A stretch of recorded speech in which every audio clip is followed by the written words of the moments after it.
ਮੁਨਸ਼ੀ ਪ੍ਰੇਮਚੰਦ ਦਾ novel Nirmala ਅੰਕ 25। ਦਿਨ ਬੀਤਣ ਲੱਗੇ, ਪੂਰਾ 1 ਮਹੀਨਾ ਬੀਤ ਗਿਆ ਪਰ ਮੁਨਸ਼ੀ ਜੀ ਵਾਪਸ ਨਾ ਆਏ। ਕੋਈ ਖਤ ਵੀ ਨਾ ਭੇਜਿਆ। ਨਿਰਮਲਾ ਨੂੰ ਹੁਣ ਹਮੇਸ਼ਾ ਹੀ ਚਿੰਤਾ ਸਤਾਉਂਦੀ ਕਿ ਜੇ ਉਹ ਵਾਪਸ ਨਾ ਆਏ ਤਾਂ ਕੀ ਹੋਵੇਗਾ। ਉਸਨੂੰ ਇਸ ਗੱਲ ਦੀ ਚਿੰਤਾ ਨਹੀਂ ਸੀ ਕਿ ਉਹਨਾਂ ਤੇ ਕੀ ਬੀਤ ਰਹੀ ਹੋਵੇਗੀ, ਕਿੱਥੇ ਫਿਰ ਰਹੇ ਹੋਣਗੇ, ਸਿਹਤ ਕਿਹੋ ਜਿਹੀ ਹੋਵੇਗੀ। ਉਸਨੂੰ ਸਿਰਫ ਆਪਣੀ ਤੇ ਉਸ ਤੋਂ ਵੱਧ ਆਪਣੀ ਬੱਚੀ ਦੀ ਚਿੰਤਾ ਸੀ। ਘਰ ਦਾ ਗੁਜ਼ਾਰਾ ਕਿੰਜ ਹੋਵੇਗਾ, ਬੱਚੀ ਦਾ ਕੀ ਬਣੇਗਾ। ਉਸਨੇ ਬੱਚਤ ਕਰਕੇ ਜਿਹੜੇ ਰੁਪਏ ਜੋੜ ਕੇ ਰੱਖੇ ਸਨ ਉਹ ਦਿਨ ਬ ਦਿਨ ਘਟਦੇ ਜਾ ਰਹੇ ਸਨ। ਨਿਰਮਲਾ ਨੂੰ ਉਹਨਾਂ ਚੋਂ ਇੱਕ ਪੈਸਾ ਕੱਢਦਿਆਂ ਇੰਨੀ ਤਕਲੀਫ ਹੁੰਦੀ ਜਿਵੇਂ ਕੋਈ ਉਹਦੇ ਸਰੀਰ ਚੋਂ ਖੂਨ ਕੱਢ ਰਿਹਾ ਹੋਵੇ। ਝੁੰਝਲਾ ਕੇ ਮੁਨਸ਼ੀ ਜੀ ਨੂੰ ਵੱਧ ਘੱਟ ਬੋਲਦੀ। ਬੱਚੀ ਕਿਸੇ ਚੀਜ਼ ਲਈ ਰੋਂਦੀ ਤਾਂ ਉਹਨੂੰ ਬਦਕਿਸਮਤ, ਕਾਲੇ ਮੂੰਹ ਵਾਲੀ ਕਹਿ ਕੇ ਝਿੜਕਦੀ। ਇੰਨਾ ਹੀ ਨਹੀਂ, ਰੁਕਮਣੀ ਦਾ ਘਰ ਰਹਿਣਾ ਵੀ ਉਹਨੂੰ ਚੰਗਾ ਨਾ ਲੱਗਦਾ। ਜਦੋਂ ਦਿਲ ਦੁਖੀ ਹੁੰਦਾ ਤਾਂ ਉਹਦੀ ਸ਼ਬਦਾਵਲੀ ਅੱਗ ਵਰਗੀ ਹੋ ਜਾਂਦੀ। ਨਿਰਮਲਾ ਬੜੀ ਮਿੱਠ ਬੋਲੜੀ ਔਰਤ ਸੀ, ਪਰ ਹੁਣ ਉਹਦੀ ਗਿਣਤੀ ਈਰਖਾਲੂ ਔਰਤਾਂ 'ਚ ਕੀਤੀ ਜਾ ਸਕਦੀ ਸੀ। ਸਾਰਾ ਦਿਨ ਉਹਦੇ ਮੂੰਹੋਂ ਪੁੱਠੀਆਂ ਸਿੱਧੀਆਂ ਗੱਲਾਂ ਨਿਕਲਦੀਆਂ, ਉਹਦੇ ਸ਼ਬਦਾਂ ਵਿਚਲੀ ਕੋਮਲਤਾ ਪਤਾ ਨਹੀਂ ਕਿੱਥੇ ਗਵਾਚ ਗਈ ਸੀ। ਭਾਵਾਂ 'ਚ ਮਧੁਰਤਾ ਨਹੀਂ ਸੀ ਰਹੀ। ਭੂੰਗੀ ਬਹੁਤ ਚਿਰ ਤੋਂ ਇਸ ਘਰ 'ਚ ਨੌਕਰ ਸੀ, ਸੁਭਾਅ ਦੀ ਸਹਿਣਸ਼ੀਲ ਸੀ, ਪਰ ਇਹ 8 ਪਹਿਰਾਂ ਦੀ ਬਕ-ਬਕ ਉਹਦੇ ਕੋਲੋਂ ਵੀ ਸਹਿਣ ਨਹੀਂ ਹੋਈ। ਇੱਕ ਦਿਨ ਉਹ ਵੀ ਘਰੋਂ ਚਲੀ ਗਈ। ਇੱਥੋਂ ਤੱਕ ਕਿ ਜਿਹੜੀ ਬੱਚੀ ਨੂੰ ਜਾਨ ਤੋਂ ਵੱਧ ਪਿਆਰ ਕਰਦੀ ਸੀ ਹੁਣ ਉਹ ਵੀ ਚੰਗੀ ਨਾ ਲੱਗਦੀ। ਗੱਲ-ਗੱਲ ਤੇ ਗੁੱਸੇ ਹੁੰਦੀ, ਕਦੀ-ਕਦੀ ਕੱਟਦੀ ਵੀ। ਰੁਕਮਣੀ ਰੋ ਰਹੀ ਬੱਚੀ ਨੂੰ ਗੋਦ 'ਚ ਬਿਠਾ ਕੇ ਪਿਆਰ ਨਾਲ ਚੁੱਪ ਕਰਾਉਂਦੀ। ਉਸ ਅਨਾਥ ਦਾ ਹੁਣ ਇਹੀ ਇੱਕ ਸਹਾਰਾ ਰਹਿ ਗਿਆ ਸੀ। ਨਿਰਮਲਾ ਨੂੰ ਜੇਕਰ ਹੁਣ ਕੁਝ ਚੰਗਾ ਲੱਗਦਾ ਸੀ ਤਾਂ ਉਹ ਸੀ ਸੁਧਾ ਨਾਲ ਗੱਲਾਂ ਕਰਨਾ। ਉਹ ਉੱਥੇ ਜਾਣ ਦਾ ਮੌਕਾ ਲੱਭਦੀ ਰਹਿੰਦੀ। ਬੱਚੀ ਨੂੰ ਆਪਣੇ ਨਾਲ ਨਹੀਂ ਸੀ ਲੈ ਕੇ ਜਾਣਾ ਚਾਹੁੰਦੀ। ਪਹਿਲਾਂ ਜਦ ਬੱਚੀ ਨੂੰ ਖਾਣ ਲਈ ਸਾਰਾ ਕੁਝ ਘਰੋਂ ਮਿਲਦਾ ਸੀ ਤਾਂ ਉੱਥੇ ਜਾ ਕੇ ਹੱਸਦੀ ਖੇਡਦੀ ਰਹਿੰਦੀ। ਹੁਣ ਉੱਥੇ ਜਾ ਕੇ ਉਹਨੂੰ ਭੁੱਖ ਲੱਗ ਜਾਂਦੀ। ਨਿਰਮਲਾ ਉਹਨੂੰ ਘੂਰ-ਘੂਰ ਕੇ ਵੇਂਹਦੀ, ਮੁਕੀਆਂ ਵਟ-ਵਟ ਡਰਾਉਂਦੀ, ਪਰ ਬੱਚੀ ਭੁੱਖ ਦੀ ਰੱਟ ਲਾਉਣਾ ਨਹੀਂ ਸੀ ਛੱਡਦੀ। ਇਸ ਲਈ ਨਿਰਮਲਾ ਉਹਨੂੰ ਨਾਲ ਨਹੀਂ ਸੀ ਖੜਦੀ। ਸੁਧਾ ਕੋਲੋਂ ਬਹਿ ਕੇ ਉਹਨੂੰ ਚੰਗਾ ਲੱਗਦਾ ਕਿ ਮੈਂ ਇਨਸਾਨ ਹਾਂ। ਉਨੀ ਦੇਰ ਉਹ ਚਿੰਤਾਵਾਂ ਤੋਂ ਮੁਕਤ ਹੋ ਜਾਂਦੀ ਜਿਵੇਂ ਸ਼ਰਾਬੀ ਨੂੰ ਸ਼ਰਾਬ ਦੇ ਨਸ਼ੇ 'ਚ ਸਾਰੀਆਂ ਗੱਲਾਂ ਭੁੱਲ ਜਾਂਦੀਆਂ ਹਨ। ਉਸੇ ਤਰ੍ਹਾਂ ਨਿਰਮਲਾ ਨੂੰ ਸੁਧਾ ਘਰ ਜਾ ਕੇ ਸਾਰੀਆਂ ਗੱਲਾਂ ਭੁੱਲ ਜਾਂਦੀਆਂ। ਜਿਹਨੇ ਉਹਨੂੰ ਆਪਣੇ ਘਰ ਵੇਖਿਆ ਹੋਵੇ ਉਹ ਨਿਰਮਲਾ ਨੂੰ ਇੱਥੇ ਵੇਖ ਕੇ ਹੈਰਾਨ ਹੋ ਜਾਂਦਾ। ਉਹ ਬੇਰਹਿਮ, ਕੌੜਾ ਬੋਲਣ ਵਾਲੀ ਔਰਤ ਇੱਥੇ ਆ ਕੇ ਪਿਆਰ ਤੇ ਮਧੁਰਤਾ ਦੀ ਮੂਰਤ ਬਣ ਜਾਂਦੀ। ਜਵਾਨੀ ਵੇਲੇ ਦੀਆਂ ਸੁਭਾਵਕ ਪ੍ਰਵਿਰਤੀਆਂ ਆਪਣੇ ਘਰ ਦਾ ਰਸਤਾ ਬੰਦ ਵੇਖ ਕੇ ਉੱਥੇ ਕਲੋਲਾਂ ਕਰਨ ਲੱਗ ਜਾਂਦੀਆਂ। ਇੱਥੇ ਆਉਂਦੇ ਸਮੇਂ ਉਹ ਆਪਣੀ ਮਾਂਗ, ਗੁੱਤ, ਕੱਪੜਿਆਂ ਵਗੈਰਾ ਨਾਲ ਲੈਸ ਹੋ ਕੇ ਆਉਂਦੀ ਤੇ ਜਿੱਥੋਂ ਤੱਕ ਹੋ ਸਕੇ ਆਪਣੀ ਮੁਸੀਬਤ ਕਥਾ ਨੂੰ ਮਨ 'ਚ ਹੀ ਦਬਾਈ ਰੱਖਦੀ। ਉਹ ਇੱਥੇ ਰੋਣ ਲਈ ਨਹੀਂ, ਹੱਸਣ ਲਈ ਆਉਂਦੀ ਸੀ, ਪਰ ਸ਼ਾਇਦ ਉਹਦੀ ਕਿਸਮਤ 'ਚ ਇਹ ਸੁੱਖ ਵੀ ਨਹੀਂ ਸੀ ਲਿਖਿਆ। ਨਿਰਮਲਾ ਆਮ ਤੌਰ ਤੇ ਦੁਪਹਿਰੇ ਜਾਂ ਤੀਜੇ ਪਹਿਰ ਸੁਧਾ ਘਰ ਜਾਂਦੀ ਸੀ। ਇੱਕ ਦਿਨ ਉਹਦਾ ਦਿਲ ਇੰਨਾ ਅੱਕਿਆ ਕਿ ਸਵੇਰੇ ਹੀ ਜਾ ਪਹੁੰਚੀ। ਸੁਧਾ ਨਹਾਉਣ ਗਈ ਸੀ। ਡਾਕਟਰ ਸਾਹਿਬ ਹਸਪਤਾਲ ਜਾਣ ਲਈ ਤਿਆਰ ਹੋ ਰਹੇ ਸਨ। ਨੌਕਰਾਣੀ ਕੰਮ ਕਰ ਰਹੀ ਸੀ। ਨਿਰਮਲਾ ਆਪਣੀ ਸਹੇਲੀ ਦੇ ਕਮਰੇ 'ਚ ਬੇਫਿਕਰ ਹੋ ਕੇ ਬਹਿ ਗਈ। ਉਹਨੇ ਸੋਚਿਆ ਸੁਧਾ ਕੋਈ ਕੰਮ ਕਰ ਰਹੀ ਹੋਣੀ ਹੈ, ਹੁਣ ਆ ਜਾਵੇਗੀ। ਜਦ ਬੈਠਿਆਂ 2-3 ਮਿੰਟ ਬੀਤ ਗਏ ਤਾਂ ਉਹਨੇ ਅਲਮਾਰੀ 'ਚੋਂ ਤਸਵੀਰਾਂ ਵਾਲੀ ਇੱਕ ਕਿਤਾਬ ਕੱਢ ਲਈ ਤੇ ਵਾਲ ਖਿਲਾਰ ਕੇ ਮੰਜੇ ਤੇ ਲੇਟ ਕੇ ਤਸਵੀਰਾਂ ਵੇਖਣ ਲੱਗੀ। ਇੰਨੇ ਨੂੰ ਡਾਕਟਰ ਸਾਹਿਬ ਨੂੰ ਕਮਰੇ 'ਚ ਆਉਣਾ ਪੈ ਗਿਆ। ਆਪਣੀ ਐਨਕ ਲੱਭ ਰਹੇ ਸਨ। ਬੇਧੜਕ ਅੰਦਰ ਆ ਗਏ। ਨਿਰਮਲਾ ਕੰਧ ਵੱਲ ਵਾਲ ਖਿਲਾਰ ਕੇ ਖੜੀ ਹੋ ਗਈ। ਡਾਕਟਰ ਸਾਹਿਬ ਨੇ ਬਾਹਰ ਜਾਂਦੇ ਵਕਤ ਕਿਹਾ, ਮਾਫ਼ ਕਰੀ ਨਿਰਮਲਾ, ਮੈਨੂੰ ਨਹੀਂ ਸੀ ਪਤਾ ਕਿ ਤੂੰ ਅੰਦਰ ਹੈ। ਮੇਰੀ ਐਨਕ ਨਹੀਂ ਸੀ ਲੱਭ ਰਹੀ, ਲਾ ਕੇ ਪਤਾ ਨਹੀਂ ਕਿੱਥੇ ਰੱਖੀ ਸੀ, ਮੈਂ ਸਮਝਿਆ ਸ਼ਾਇਦ ਇੱਥੇ ਹੋਵੇ। ਨਿਰਮਲਾ ਨੇ ਮੰਜੀ ਲਾਗੇ ਆਲੇ 'ਚ ਨਜ਼ਰ ਮਾਰੀ ਤੇ ਐਨਕ ਵਾਲੀ ਡੱਬੀ ਦਿਸੀ। ਉਹਨੇ ਡੱਬੀ ਫੜ ਲਈ ਤੇ ਸਿਰ ਝੁਕਾਈ, ਸਰੀਰ ਸਮੇਟੀ ਸ਼ਰਮ ਨਾਲ ਡਾਕਟਰ ਸਾਹਿਬ ਵੱਲ ਹੱਥ ਵਧਾਇਆ। ਡਾਕਟਰ ਸਾਹਿਬ ਨੇ ਨਿਰਮਲਾ ਨੂੰ 1-2 ਵਾਰ ਪਹਿਲਾਂ ਵੀ ਵੇਖਿਆ ਸੀ, ਪਰ ਇਹੋ ਜਿਹੇ ਭਾਵ ਉਹਨਾਂ ਦੇ ਮਨ 'ਚ ਕਦੇ ਨਹੀਂ ਸਨ ਆਏ ਜਿਸ ਜਵਾਲਾਂ ਨੂੰ ਉਹ ਸਾਲਾਂ ਤੋਂ ਆਪਣੇ ਅੰਦਰ ਦਬਾਈ ਬੈਠੇ ਸਨ। ਅੱਜ ਹਵਾ ਦਾ ਬੁੱਲਾ ਖਾਂਦਿਆਂ ਹੀ ਭੜਕ ਪਈ। ਉਹਨਾਂ ਨੇ ਐਨਕ ਲੈਣ ਲਈ ਹੱਥ ਅੱਗੇ ਵਧਾਇਆ ਤਾਂ ਹੱਥ ਕੰਬ ਰਿਹਾ ਸੀ। ਐਨਕ ਫੜ ਕੇ ਵੀ ਉਹ ਬਾਹਰ ਨਾ ਗਏ, ਉੱਥੇ ਹੀ ਗਵਾਚੇ ਖਲੋਤੇ ਰਹੇ। ਨਿਰਮਲਾ ਨੇ ਡਰਦਿਆਂ ਪੁੱਛਿਆ, ਸੁਧਾ ਕਿਤੇ ਗਈ ਏ? ਡਾਕਟਰ ਸਾਹਿਬ ਨੇ ਸਿਰ ਝੁਕਾਏ ਜਵਾਬ ਦਿੱਤਾ, ਹਾਂ, ਨਹਾਉਣ ਗਈ ਏ। ਡਾਕਟਰ ਸਾਹਿਬ ਫਿਰ ਵੀ ਬਾਹਰ ਨਾ ਗਏ, ਉੱਥੇ ਖੜੇ ਰਹੇ। ਨਿਰਮਲਾ ਨੇ ਫਿਰ ਪੁੱਛਿਆ, ਕਦੋਂ ਆਵੇਗੀ? ਡਾਕਟਰ ਸਾਹਿਬ ਨੇ ਸਿਰ ਝੁਕਾਏ ਹੀ ਕਿ ਆਉਂਦੀ ਹੋਣੀ ਏ।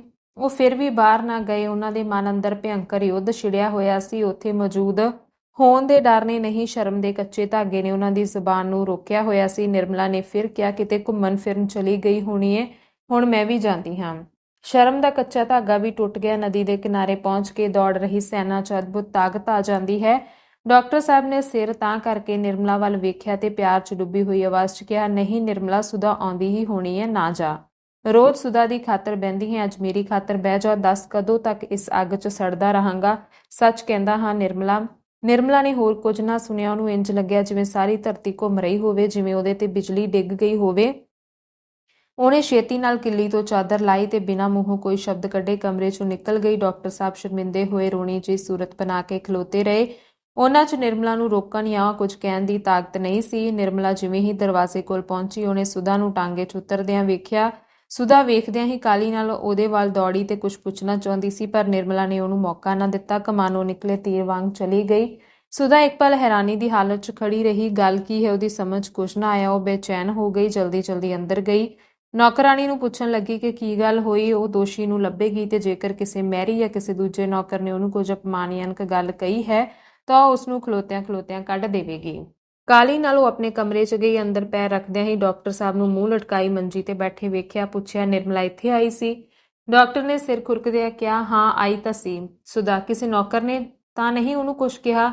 ਮੇਰੇ ਨਾਲ ਬੋਲੀ ਤੱਕ ਨਹੀਂ, ਕਾਹਲੀ 'ਚ ਚਲੀ ਗਈ। ਡਾਕਟਰ ਸਾਹਿਬ ਦੇ ਚਿਹਰੇ ਦੀ ਚਮਕ ਮਟਮੈਲੀ ਹੋ ਗਈ। ਕਿਹਾ, ਉਹਨੂੰ ਤਾਂ ਕਿਸੇ ਨੇ ਕੁਝ ਨਹੀਂ ਕਿਹਾ। ਸੁਦਾ, ਕਿਸੇ ਨੇ ਜ਼ਰੂਰ ਕੁਝ ਕਿਹਾ ਹੈ। ਵੇਖੋ ਮੈਂ ਪੁੱਛ ਰਹੀ ਹਾਂ, ਰੱਬ ਜਾਣਦਾ ਹੈ। ਪਤਾ ਲੱਗ ਗਿਆ ਤਾਂ ਖੜੀ ਖੜੀ ਉਹਨੂੰ ਕੱਢ ਦੇਵਾਂਗੀ। ਡਾਕਟਰ ਸਾਹਿਬ ਸਹਿਮੇ ਹੋਏ ਕਹਿਣ ਲੱਗੇ, ਮੈਂ ਤਾਂ ਕਿਸੇ ਨੂੰ ਕੁਝ ਕਹਿੰਦੇ ਨਹੀਂ ਸੁਣਿਆ। ਤੈਨੂੰ ਉਹਨੇ ਵੇਖਿਆ ਨਹੀਂ ਹੋਣਾ। ਸੁਦਾ, ਵਾਹ, ਵੇਖਿਆ ਨਹੀਂ ਹੋਣਾ?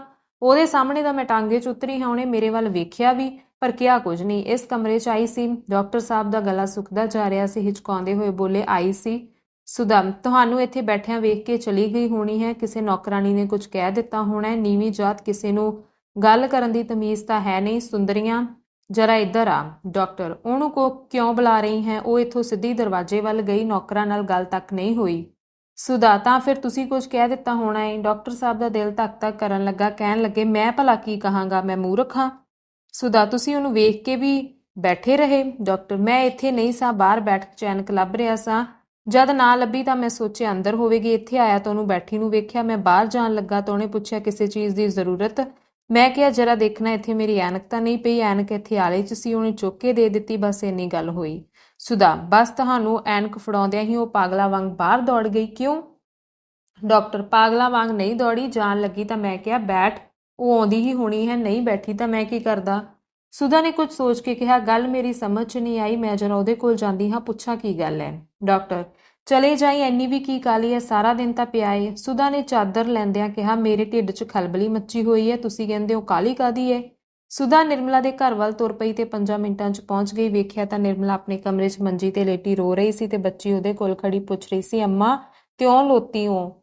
ਸੁਦਾ ਨੇ ਬੱਚੀ ਨੂੰ ਗੋਦੀ 'ਚ ਚੁੱਕ ਲਿਆ ਤੇ ਨਿਰਮਲਾ ਨੂੰ ਕਹਿਣ ਲੱਗੀ, ਭੈਣ ਸੱਚ ਦੱਸ, ਕੀ ਗੱਲ ਹੈ?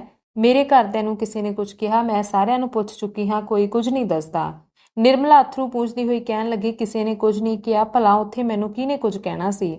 ਸੁਦਾ, ਤਾਂ ਫਿਰ ਮੇਰੇ ਨਾਲ ਬੋਲੀ ਕਿਉਂ ਨਹੀਂ ਤੇ ਆਉਂਦਿਆਂ ਹੀ ਰੋਣ ਕਿਉਂ ਲੱਗ ਪਈ? ਨਿਰਮਲਾ, ਆਪਣੇ ਕਰਮਾਂ ਨੂੰ ਰੋ ਰਹੀ ਹਾਂ। ਸੁਦਾ, ਤੂੰ ਐਵੇਂ ਨਾ ਦੱਸਿਆ ਤਾਂ ਸਹੁੰ ਪਾ ਦਿਆਂਗੀ। ਨਿਰਮਲਾ, ਮੈਨੂੰ ਕਿਸੇ ਨੇ ਕੁਝ ਨਹੀਂ ਕਿਹਾ। ਸੁਦਾ, ਖਾ ਮੇਰੀ ਕਸਮ। ਨਿਰਮਲਾ, ਤੂੰ ਬੇਵਜ੍ਹਾ ਜਿੱਦ ਕਰ ਰਹੀ ਹੈ। ਸੁਦਾ, ਜੇਕਰ ਤੂੰ ਨਾ ਦੱਸਿਆ ਤਾਂ ਮੈਂ ਸਮਝਾਂਗੀ ਤੈਨੂੰ ਮੇਰੇ ਨਾਲ ਜਰਾ ਵੀ ਪਿਆਰ ਨਹੀਂ, ਬਸ ਉੱਤੋਂ ਉੱਤੋਂ ਹੀ ਹੈ। ਮੈਂ ਤੇਰੇ ਨਾਲ ਕਿਸੇ ਗੱਲ ਦਾ ਪਰਦਾ ਨਹੀਂ ਰੱਖਦੀ ਤੇ ਤੂੰ ਮੈਨੂੰ ਗੈਰ ਸਮਝਦੀ ਏ। ਤੇਰੇ ਉੱਪਰ ਮੈਨੂੰ ਬੜਾ ਵਿਸ਼ਵਾਸ ਸੀ, ਹੁਣ ਪਤਾ ਲੱਗਾ ਕਿ ਕੋਈ ਕਿਸੇ ਦਾ ਨਹੀਂ ਹੁੰਦਾ। ਸੁਦਾ ਦੀਆਂ ਅੱਖਾਂ ਨਮ ਹੋ ਗਈਆਂ। ਉਹਨੇ ਬੱਚੀ ਨੂੰ ਗੋਦ 'ਚੋਂ ਉਤਾਰ ਦਿੱਤਾ ਤੇ ਦਰਵਾਜ਼ੇ ਵੱਲ ਤੁਰ ਪਈ। ਨਿਰਮਲਾ ਨੇ ਉੱਠ ਕੇ ਉਹਦਾ ਹੱਥ ਫੜ ਲਿਆ ਤੇ ਰੋਂਦੀ ਹੋਈ ਕਹਿਣ ਲੱਗੀ, ਸੁਦਾ, ਮੈਂ ਤੇਰੇ ਪੈਰੀ ਪੈਂਦੀ ਹਾਂ, ਕੁਝ ਨਾ ਪੁੱਛ। ਤੈਨੂੰ ਸੁਣ ਕੇ ਦੁੱਖ ਹੋਵੇਗਾ ਤੇ ਸ਼ਾਇਦ ਫਿਰ ਮੈਂ ਤੈਨੂੰ ਆਪਣਾ ਮੂੰਹ ਨਾ ਦਿਖਾ ਸਕਾਂ। ਮੈਂ ਬਦਕਿਸਮਤ ਨਾ ਹੁੰਦੀ ਤਾਂ ਇਹ ਦਿਨ ਹੀ ਕਿਉਂ ਦੇਖਦੀ। ਹੁਣ ਤਾਂ ਰੱਬ ਅੱਗੇ ਹੀ ਅਰਦਾਸ ਹੈ ਕਿ ਮੈਨੂੰ ਚੁੱਕ ਲਵੇ। ਹੁਣ ਤੋਂ ਇਹ ਦੁਰਗਤ ਹੋ ਰਹੀ, ਅੱਗੇ ਜਾ ਕੇ ਪਤਾ ਨਹੀਂ ਕੀ ਹੋਵੇਗਾ। ਇਹਨਾਂ ਸ਼ਬਦਾਂ 'ਚ ਜਿਹੜਾ ਸੰਕੇਤ ਸੀ ਉਹ ਅਕਲਮੰਦ ਸੁਦਾ ਕੋਲੋਂ ਲੁਕਿਆ ਨਾ ਰਹਿ ਸਕਿਆ। ਉਹ ਸਮਝ ਗਈ ਕਿ ਡਾਕਟਰ ਸਾਹਿਬ ਨੇ ਕੋਈ ਛੇੜਖਾਨੀ ਕੀਤੀ ਹੈ। ਉਹਨਾਂ ਦਾ ਰੁਕ ਰੁਕ ਕੇ ਗੱਲਾਂ ਕਰਨਾ ਤੇ ਉਹਦੇ ਪ੍ਰਸ਼ਨਾਂ ਨੂੰ ਟਾਲਣਾ, ਉਹਨਾਂ ਦਾ ਉਹ ਪਛਤਾਵਾ ਰੂਪਹੀਨ ਮੁੰਦਰਾ ਉਹਨੂੰ ਯਾਦ ਆ ਗਈ। ਉਹ ਸਿਰ ਤੋਂ ਪੈਰ ਤੱਕ ਕੰਬ ਗਈ ਤੇ ਬਿਨਾਂ ਕੁਝ ਕਹੇ ਸੁਣੇ ਗੁੱਸੇ ਨਾਲ ਭਰੀ ਹੋਈ ਦਰਵਾਜ਼ੇ ਵੱਲ ਚਲੀ ਗਈ। ਨਿਰਮਲਾ ਨੇ ਉਹਨੂੰ ਰੋਕਣਾ ਚਾਹਿਆ ਪਰ ਰੋਕ ਨਾ ਸਕੀ। ਵੇਖਦਿਆਂ ਵੇਖਦਿਆਂ ਉਹ ਸੜਕ ਤੇ ਪਹੁੰਚ ਗਈ ਤੇ ਘਰ ਵੱਲ ਚਲੀ ਗਈ। ਨਿਰਮਲਾ ਉੱਥੇ ਹੀ ਥੱਲੇ ਬਹਿ ਕੇ ਉੱਚੀ ਉੱਚੀ ਰੋਣ ਲੱਗੀ। ਅੰਕ 26। ਨਿਰਮਲਾ ਸਾਰਾ ਦਿਨ ਮੰਜੀ ਤੇ ਪਈ ਰਹੀ। ਇੰਜ ਲੱਗਦਾ ਹੈ ਜਿਵੇਂ ਉਹਦੇ ਸਰੀਰ 'ਚੋਂ ਸਾਹ ਖਤਮ ਹੋ ਗਏ ਹੋਣ। ਨਾ ਨਹਾਤੀ, ਨਾ ਖਾਣਾ ਖਾਣ ਲਈ ਉੱਠੀ। ਸ਼ਾਮ ਵੇਲੇ ਉਹਨੂੰ ਬੁਖਾਰ ਹੋ ਗਿਆ। ਸਾਰੀ ਰਾਤ ਸਰੀਰ ਤਵੇ ਦੀ ਤਰ੍ਹਾਂ ਤਪਦਾ ਰਿਹਾ। ਦੂਸਰੇ ਦਿਨ ਵੀ ਬੁਖਾਰ ਨਾ ਉਤਰਿਆ। ਹਾਂ, ਥੋੜਾ ਘਟ ਜ਼ਰੂਰ ਗਿਆ। ਉਹ ਮੰਜੀ ਤੇ ਪਈ ਦਰਵਾਜ਼ੇ ਵੱਲ ਨਜ਼ਰਾਂ ਟਿਕਾਈ ਤੱਕ ਰਹੀ ਸੀ। ਚਾਰੇ ਪਾਸੇ ਇਕੱਲਤਾ ਸੀ, ਅੰਦਰ ਵੀ ਇਕੱਲਤਾ, ਬਾਹਰ ਵੀ ਇਕੱਲਤਾ। ਨਾ ਕੋਈ ਚਿੰਤਾ, ਨਾ ਕੋਈ ਯਾਦ, ਨਾ ਕੋਈ ਦੁੱਖ। ਦਿਮਾਗ 'ਚ ਸੰਪੰਦਨ ਵਰਗੀ ਸ਼ਕਤੀ ਵੀ ਨਹੀਂ ਸੀ ਬਚੀ। ਅਚਾਨਕ ਰੁਕਮਣੀ ਬੱਚੀ ਨੂੰ ਗੋਦ 'ਚ ਚੁੱਕੀ ਉਹਦੇ ਕੋਲ ਆ ਕੇ ਖੜੀ ਹੋ ਗਈ। ਨਿਰਮਲਾ ਨੇ ਪੁੱਛਿਆ, ਕੀ ਇਹ ਸਾਰੀ ਰਾਤ ਰੋਂਦੀ ਰਹੀ? ਰੁਕਮਣੀ, ਨਹੀਂ, ਇਹ ਤਾਂ ਕੁਸਕੀ ਤੱਕ ਨਹੀਂ, ਸਾਰੀ ਰਾਤ ਚੁੱਪ-ਚਾਪ ਸੁੱਤੀ ਰਹੀ। ਸੁਧਾ ਨੇ ਥੋੜਾ ਜਿਹਾ ਦੁੱਧ ਭੇਜਿਆ ਸੀ। ਨਿਰਮਲਾ, ਦੁੱਧ ਨਹੀਂ ਸੀ ਦੇ ਕੇ ਗਈ? ਰੁਕਮਣੀ, ਕਹਿੰਦੀ ਸੀ ਪਿਛਲੇ ਪੈਸੇ ਦਿਓਗੇ ਤਾਂ ਦਿਆਂਗੀ। ਤੇਰੀ ਤਬੀਅਤ ਹੁਣ ਠੀਕ ਹੈ? ਨਿਰਮਲਾ, ਮੈਨੂੰ ਕੁਝ ਨਹੀਂ ਹੋਇਆ, ਕੱਲ ਸਰੀਰ ਜਰਾ ਗਰਮ ਹੋ ਗਿਆ ਸੀ। ਰੁਕਮਣੀ, ਡਾਕਟਰ ਸਾਹਿਬ ਵੱਲੋਂ ਬਹੁਤ ਮਾੜਾ ਹੋਇਆ। ਨਿਰਮਲਾ ਨੇ ਘਬਰਾ ਕੇ ਪੁੱਛਿਆ, ਕੀ ਹੋਇਆ? ਠੀਕ ਤਾਂ ਹਨ? ਰੁਕਮਣੀ, ਠੀਕ ਸੁਆਹ ਹਨ, ਲਾਸ਼ ਚੁੱਕਣ ਦੀ ਤਿਆਰੀ ਕਰ ਰਹੇ ਹਨ। ਕੋਈ ਕਹਿੰਦਾ ਜ਼ਹਿਰ ਖਾ ਲਿਆ, ਕੋਈ ਕਹਿੰਦਾ ਦਿਲ ਦੀ ਧੜਕਨ ਬੰਦ ਹੋ ਗਈ। ਰੱਬ ਹੀ ਜਾਣਦਾ ਏ ਕੀ ਹੋਇਆ। ਨਿਰਮਲਾ ਨੇ ਠੰਡਾ ਸਾਹ ਖਿੱਚਿਆ ਤੇ ਭਰੇ ਹੋਏ ਗਲੇ 'ਚ ਬੋਲੀ, ਹਾਏ ਰੱਬਾ, ਸੁਧਾ ਦੀ ਕੀ ਹਾਲਤ ਹੋਵੇਗੀ, ਕਿਵੇਂ ਜਿਉਂਦੀ ਰਹੇਗੀ? ਇੰਨਾ ਕਹਿੰਦਿਆਂ ਰੋ ਪਈ ਅਤੇ ਬੜੀ ਦੇਰ ਤੱਕ ਸਿਸਕਦੀ ਰਹੀ। ਬੜੀ ਮੁਸ਼ਕਲ ਨਾਲ ਉੱਠ ਕੇ ਸੁਧਾ ਕੋਲ ਜਾਣ ਲਈ ਤਿਆਰ ਹੋਈ। ਪੈਰ ਥਰ-ਥਰ ਕੰਬ ਰਹੇ ਸਨ, ਕੰਧ ਫੜ ਕੇ ਖਲੋਤੀ ਸੀ, ਪਰ ਮਨ ਨਹੀਂ ਸੀ ਮੰਨਦਾ। ਪਤਾ ਨਹੀਂ ਸੁਧਾ ਨੇ ਇੱਥੋਂ ਜਾ ਕੇ ਪਤੀ ਨੂੰ ਕੀ ਕਿਹਾ ਏ, ਮੈਂ ਤਾਂ ਉਹਨੂੰ ਕੁਝ ਦੱਸਿਆ ਵੀ ਨਹੀਂ। ਪਤਾ ਨਹੀਂ ਮੇਰੀ ਗੱਲਾਂ ਦਾ ਉਹਨੇ ਕੀ ਮਤਲਬ ਸਮਝ ਲਿਆ। ਹਾਏ, ਇਹੋ ਜਿਹੇ ਖੂਬਸੂਰਤ, ਦਿਆਲੂ, ਸਿੱਧੇ ਸਾਦੇ ਮਨੁੱਖ ਦਾ ਇਹ ਅੰਤ। ਜੇਕਰ ਨਿਰਮਲਾ ਨੂੰ ਪਤਾ ਹੁੰਦਾ ਕਿ ਉਹਦੇ ਗੁੱਸੇ ਦਾ ਨਤੀਜਾ ਨਾ ਖਤਰਨਾਕ ਹੋਣਾ ਸੀ ਤਾਂ ਉਹ ਜ਼ਹਿਰ ਦਾ ਘੁੱਟ ਪੀ ਕੇ ਗੱਲ ਨੂੰ ਮਜ਼ਾਕ 'ਚ ਉਡਾ ਦਿੰਦੀ। ਇਹ ਸੋਚ ਕੇ ਮੇਰੀ ਕਠੋਰਤਾ ਕਾਰਨ ਹੀ ਡਾਕਟਰ ਸਾਹਿਬ ਦਾ ਇਹ ਹਾਲ ਹੋਇਆ। ਨਿਰਮਲਾ ਦਾ ਦਿਲ ਟੁਕੜੇ-ਟੁਕੜੇ ਹੋ ਗਿਆ। ਉਹ ਡਾਕਟਰ ਸਾਹਿਬ ਦੇ ਘਰ ਤੁਰ ਪਈ। ਲਾਸ਼ ਲਿਜਾਈ ਜਾ ਚੁੱਕੀ ਸੀ। ਬਾਹਰ ਸੰਨਾਟਾ ਪਸਰਿਆ ਹੋਇਆ ਸੀ। ਘਰ 'ਚ ਔਰਤਾਂ ਇਕੱਠੀਆਂ ਹੋਈਆਂ ਸਨ। ਸੁਧਾ ਜ਼ਮੀਨ ਤੇ ਬੈਠੀ ਰੋ ਰਹੀ ਸੀ। ਨਿਰਮਲਾ ਨੂੰ ਵੇਖਦਿਆਂ ਹੀ ਉਹ ਹੋਰ ਉੱਚੀ ਰੋਣ ਲੱਗੀ ਤੇ ਆ ਕੇ ਉਹਦੀ ਛਾਤੀ ਨਾਲ ਚਿੰਬੜ ਗਈ। ਦੋਵੇਂ ਕਾਫੀ ਦੇਰ ਤੱਕ ਰੋਂਦੀਆਂ ਰਹੀਆਂ। ਜਦੋਂ ਔਰਤਾਂ ਦੀ ਭੀੜ ਘੱਟ ਹੋਈ ਤੇ ਉਹ ਇਕੱਲੀਆਂ ਰਹਿ ਗਈਆਂ, ਨਿਰਮਲਾ ਨੇ ਪੁੱਛਿਆ, ਇਹ ਕੀ ਹੋ ਗਿਆ ਭੈਣ, ਤੂੰ ਕੀ ਕਿਹਾ ਸੀ? ਸੁਧਾ ਆਪਣੇ ਮਨ ਨੂੰ ਇਸੇ ਪ੍ਰਸ਼ਨ ਦਾ ਉੱਤਰ ਅੱਜ ਕਈ ਵਾਰ ਦੇ ਚੁੱਕੀ ਸੀ। ਉਹਦਾ ਮਨ ਜਿਸ ਉੱਤਰ ਨਾਲ ਸ਼ਾਂਤ ਹੋ ਗਿਆ ਸੀ, ਇਹੀ ਉੱਤਰ ਉਹਨੇ ਨਿਰਮਲਾ ਨੂੰ ਦਿੱਤਾ। ਕਹਿਣ ਲੱਗੀ, ਚੁੱਪ ਵੀ ਤਾਂ ਨਹੀਂ ਸਾ ਰਹਿ ਸਕਦੀ, ਗੁੱਸੇ ਵਾਲੀ ਗੱਲ ਤੇ ਗੁੱਸਾ ਤਾਂ ਆਉਂਦਾ ਹੀ ਏ। ਨਿਰਮਲਾ, ਮੈਂ ਤੈਨੂੰ ਅਜਿਹੀ ਕੋਈ ਗੱਲ ਨਹੀਂ ਸੀ ਦੱਸੀ। ਸੁਧਾ, ਤੂੰ ਕਿੰਜ ਦੱਸਦੀ? ਦੱਸ ਹੀ ਨਹੀਂ ਸੀ ਸਕਦੀ, ਪਰ ਉਹਨਾਂ ਨੇ ਜਿਹੜੀ ਗੱਲ ਹੋਈ ਸੀ ਦੱਸ ਦਿੱਤੀ ਸੀ। ਉੱਤੋਂ ਮੈਂ ਜੋ ਮੂੰਹ ਆਇਆ ਕਹਿ ਦਿੱਤਾ। ਜਦ ਕੋਈ ਗੱਲ ਦਿਲ 'ਚ ਆ ਜਾਵੇ ਤਾਂ ਉਹਨੂੰ ਹੋਇਆ ਹੀ ਸਮਝਣਾ ਚਾਹੀਦਾ ਹੈ। ਮੌਕਾ ਤੇ ਬੁਰਾਈ ਮਿਲੇ ਤਾਂ ਜ਼ਰੂਰ ਪੂਰੀ ਹੋਣੀ ਚਾਹੀਦੀ ਹੈ। ਇਹ ਕਹਿ ਕੇ ਕੋਈ ਨਹੀਂ ਬਚ ਸਕਦਾ ਕਿ ਮੈਂ ਮਜ਼ਾਕ ਕੀਤਾ ਸੀ। ਇਕਾਂਤ 'ਚ ਅਜਿਹਾ ਸ਼ਬਦ ਜ਼ਬਾਨ ਤੇ ਲਿਆਉਣਾ ਹੀ ਦੱਸ ਦਿੰਦਾ ਹੈ ਕਿ ਨੀਅਤ ਮਾੜੀ ਸੀ। ਮੈਂ ਤੈਨੂੰ ਕਦੀ ਦੱਸਿਆ ਨਹੀਂ, ਪਰ ਮੈਂ ਉਹਨਾਂ ਨੂੰ ਕਈ ਵਾਰ ਤੇਰੇ ਵੱਲ ਝਾਕਦਿਆਂ ਵੇਖਿਆ। ਉਸ ਵਕਤ ਮੈਂ ਵੀ ਸਮਝਿਆ ਕਿ ਸ਼ਾਇਦ ਮੈਨੂੰ ਭੁਲੇਖਾ ਲੱਗਾ ਹੋਵੇ। ਹੁਣ ਪਤਾ ਲੱਗਾ ਕਿ ਉਸ ਤਾਕ ਝਾਕ ਦਾ ਕੀ ਮਤਲਬ ਸੀ। ਜੇਕਰ ਮੈਨੂੰ ਦੁਨੀਆ ਦਾ ਕੁਝ ਪਤਾ ਹੁੰਦਾ ਤਾਂ ਤੈਨੂੰ ਆਪਣੇ ਘਰ ਨਾ ਆਉਣ ਦਿੰਦੀ, ਉਹਨਾਂ ਦੀ ਤੇਰੇ ਤੇ ਨਜ਼ਰ ਨਾ ਪੈਣ ਦਿੰਦੀ। ਪਰ ਇਹ ਨਹੀਂ ਸੀ ਜਾਣਦੀ ਕਿ ਮਰਦਾਂ ਦੇ ਮੂੰਹ 'ਚ ਕੁਝ ਤੇ ਮਨ 'ਚ ਕੁਝ ਹੋਰ ਹੁੰਦਾ ਹੈ। ਰੱਬ ਨੂੰ ਜੋ ਮਨਜ਼ੂਰ ਸੀ ਉਹੀ ਹੋਇਆ। ਅਜਿਹੀ ਕਿਸਮਤ ਨਾਲੋਂ ਮੈਂ ਵਿਧਵਾ ਹੋਣਾ ਬੁਰਾ ਨਹੀਂ ਸਮਝਦੀ। ਗਰੀਬ ਮਨੁੱਖ ਉਸ ਅਮੀਰ ਨਾਲੋਂ ਕਿਤੇ ਜ਼ਿਆਦਾ ਸੁਖੀ ਹੁੰਦਾ ਹੈ ਜਿਹਨੂੰ ਉਹਦਾ ਆਪਣਾ ਪੈਸਾ ਹੀ ਸੱਪ ਬਣ ਕੇ ਡੱਸਣ ਲੱਗੇ। ਜ਼ਹਿਰ ਖਾਣ ਨਾਲੋਂ ਵਰਤ ਰੱਖਣਾ ਜ਼ਿਆਦਾ ਸੌਖਾ ਏ। ਇਸੇ ਵਕਤ ਡਾਕਟਰ ਸਿਨਹਾ ਦੇ ਛੋਟੇ ਭਰਾ ਤੇ ਕ੍ਰਿਸ਼ਨਾ ਦਾਖਲ ਹੋਏ। ਪੂਰੇ ਘਰ 'ਚ ਕੋਹਰਾਮ ਮਚ ਗਿਆ। ਅੰਕ 27।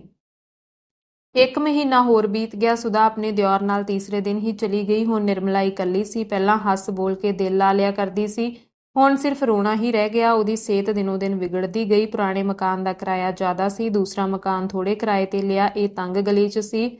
ਅੰਦਰ ਇੱਕ ਕਮਰਾ ਤੇ ਛੋਟਾ ਜਿਹਾ ਵਿਹੜਾ ਸੀ। ਨਾ ਰੌਸ਼ਨੀ ਜਾਂਦੀ, ਨਾ ਹਵਾ, ਬਦਬੂ ਆਉਂਦੀ ਰਹਿੰਦੀ। ਰੋਟੀ ਦਾ ਇਹ ਹਾਲ ਕਿ ਪੈਸੇ ਹੁੰਦਿਆਂ ਵੀ ਕਈ ਵਾਰ ਵਰਤ ਰੱਖਣਾ ਪੈਂਦਾ। ਬਾਜ਼ਾਰੋਂ ਕੌਣ ਲੈ ਕੇ ਆਵੇ? ਘਰ ਕੋਈ ਮਰਦ ਨਹੀਂ, ਕੋਈ ਮੁੰਡਾ ਨਹੀਂ।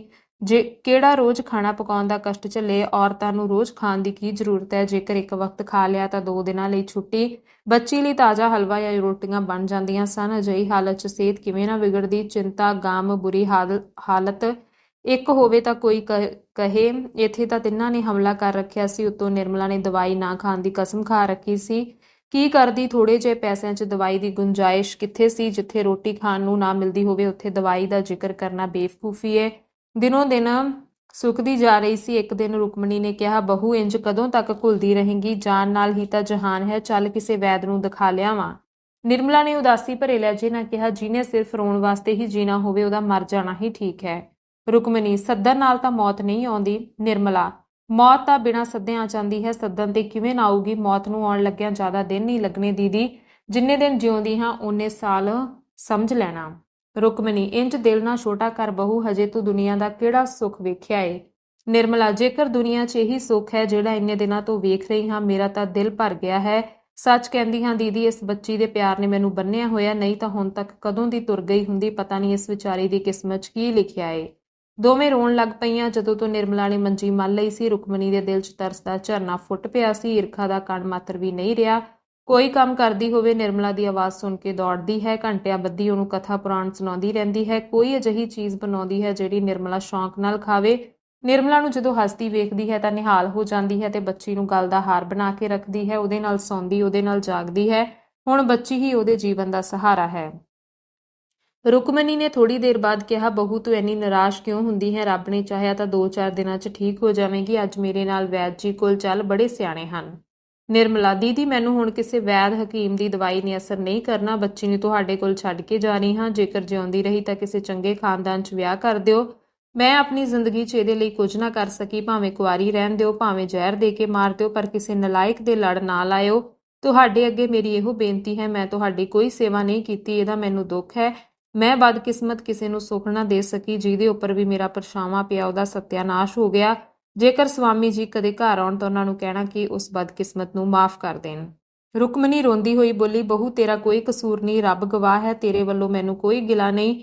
ਹਾਂ, ਮੈਂ ਖੁਦ ਤੇਰੇ ਨਾਲ ਬੁਰਾ ਕੀਤਾ, ਇਹਦਾ ਮੈਨੂੰ ਮਰਨ ਤੱਕ ਦੁੱਖ ਰਹੇਗਾ। ਨਿਰਮਲਾ ਨੇ ਭੈਭੀਤ ਨਜ਼ਰਾਂ ਨਾਲ ਤੱਕਦਿਆਂ ਕਿਹਾ, ਦੀਦੀ ਗੱਲ ਕਹਿਣ ਵਾਲੀ ਤਾਂ ਨਹੀਂ, ਪਰ ਬਿਨਾਂ ਕਹੇ ਰਿਹਾ ਨਹੀਂ ਜਾਂਦਾ। ਸਵਾਮੀ ਜੀ ਨੇ ਹਮੇਸ਼ਾ ਮੈਨੂੰ ਅਵਿਸ਼ਵਾਸ ਭਰੀਆਂ ਨਜ਼ਰਾਂ ਨਾਲ ਵੇਖਿਆ, ਪਰ ਮੈਂ ਮਨ 'ਚ ਕਦੇ ਉਹਨਾਂ ਦੀ ਉਪੇਖਿਆ ਨਹੀਂ ਕੀਤੀ। ਜੋ ਹੋਣਾ ਸੀ ਹੋ ਗਿਆ। ਧੋਖਾ ਕਰਕੇ ਮੈਂ ਨਰਕਾਂ 'ਚ ਨਹੀਂ ਜਾਣਾ ਚਾਹੁੰਦੀ।